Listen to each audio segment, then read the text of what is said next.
Alam mo, ikakaya mo na. Ba, sinisinan mo ba ako?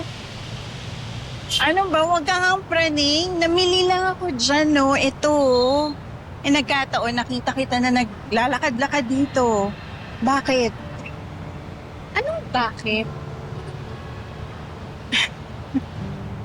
Ano bang pakialam mo sa akin, Ang dami mong tanong. Alam mo, ang sungit mo. Tinatanong ka lang eh. Saka di ba naaalala mo, sinabi ko sa'yo, kung kailangan mo ng kaibigan, nandito lang ako. Gusto mo talaga akong tulungan. Hmm, Tulungan mo kaya ako hanapin yung tatay ko, no? bakit?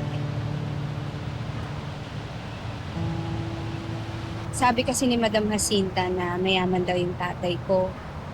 Eh ayaw din naman sabihin sa akin ni nanay kung sino talaga siya.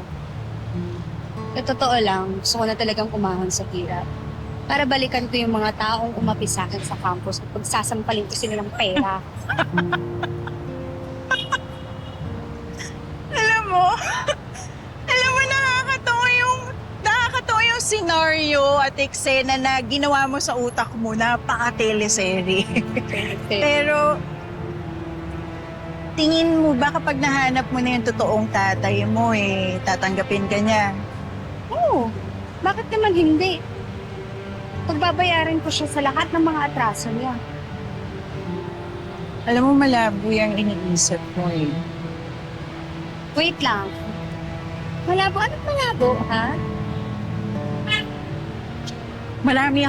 Mas marami akong alam sa buhay kesa sa'yo, kaya maniwala ka sa akin. Wala ka rin palang kwente. Diyan ka na.